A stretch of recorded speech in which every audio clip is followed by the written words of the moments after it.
Blog Talk Radio.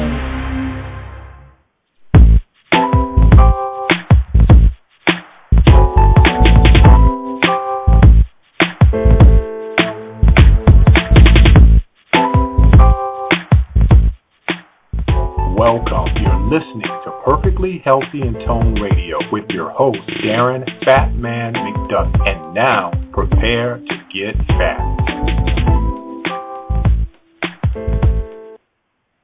Hey, what's cracking? And welcome back to another episode of Fat Man Radio, also known as Perfectly Healthy and Toned Radio, brought to you by I'mTheFatMan.com, and I am your host, Darren Fat Man McDuffie. So, before we get into the show tonight, got a few announcements. As always, if you have not connected with me on social media, I advise you to do so, or ask you to do so, rather. So, my Twitter address is @thefat_man. You can connect with me on Twitter. Facebook is facebook.com/I'mTheFatMan. And YouTube is youtube.com/FatBodyBC. And fat is spelled PHAT for Perfectly Healthy and Toned. So connect with me on those. I do a lot of great videos, and I will continue to do those, and would love for you to follow me on social media. Now, before we get into the show again, there's a couple of things I wanted to tell you about. I'm actually going to be doing a talk here in another week on the 31st. I believe it's the last Saturday in May. And I'm going to be at a health fair locally here in South Florida talking about food sensitivities, which is something I'm very, very passionate about, since I myself was able to eliminate gluten from my diet. And by doing that, I was able to get rid of arthritis, which I was diagnosed with. And I thought that it was just a problem that I had of getting old, or getting older and playing basketball for a number of years. But just taking that one thing out of my diet actually helped me a great, great deal. And there's a lot of things that people don't know about food sensitivity, so I'm going to cover that. If you're in the South Florida area, I will have that information on Facebook.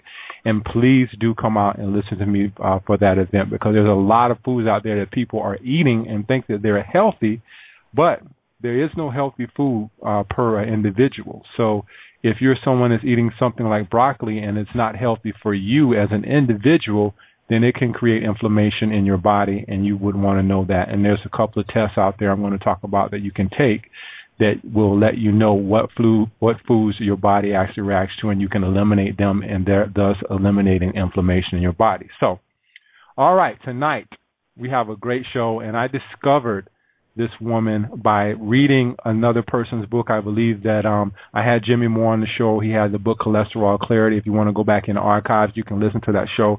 But I kept reading his book, and she had a lot of great quotes in here, and I wanted to read one of her quotes in here that kind of got me to thinking, and I said, you know what, I got to have this woman on the show. So I'm going to read the quote. The quote says, "Sulfate deficiency is the key problem behind all modern diseases.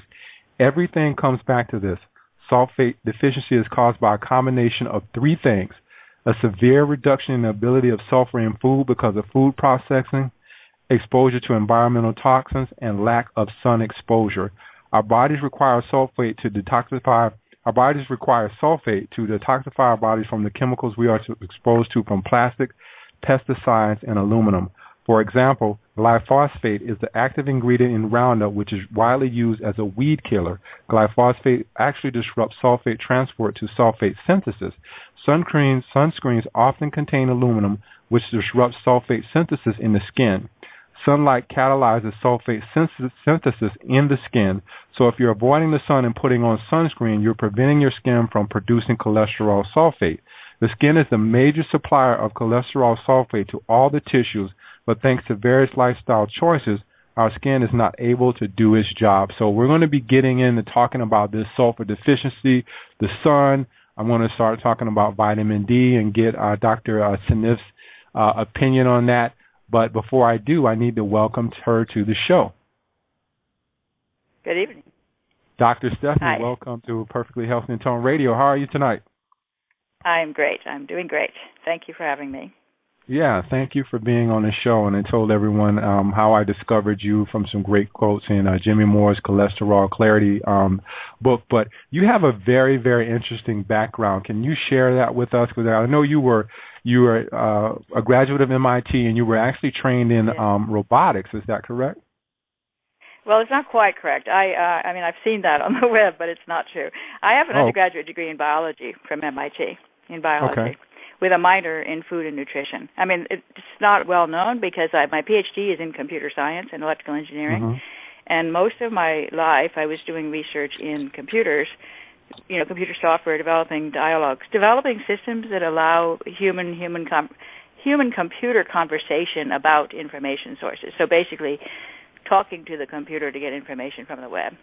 Sort of like Siri. I mean, basically, we were doing stuff related to Siri for many years before Siri, it finally became commercialized. If you know Siri. People probably don't like Siri, but Siri's a one-shot. You just ask a question, get an answer. But we were building actual conversations, which is much more challenging, where it remembers and what you said before. How did you get into biology? I know that you started studying that and you got pretty deep into that. When did that change occur? Yeah, well, I've always been interested in biology, and I've never lost my roots in biology. It's actually really the thing I realize today, that's where my passion is, and I kind of regret that I didn't stay with biology when I was young. It was easier to take the route of computer science, and I wasn't good in the biology lab. I don't like the wet science. I was not able to do that, I like the intellectual biology. And so I've actually been able to make very good use of both of my sides, the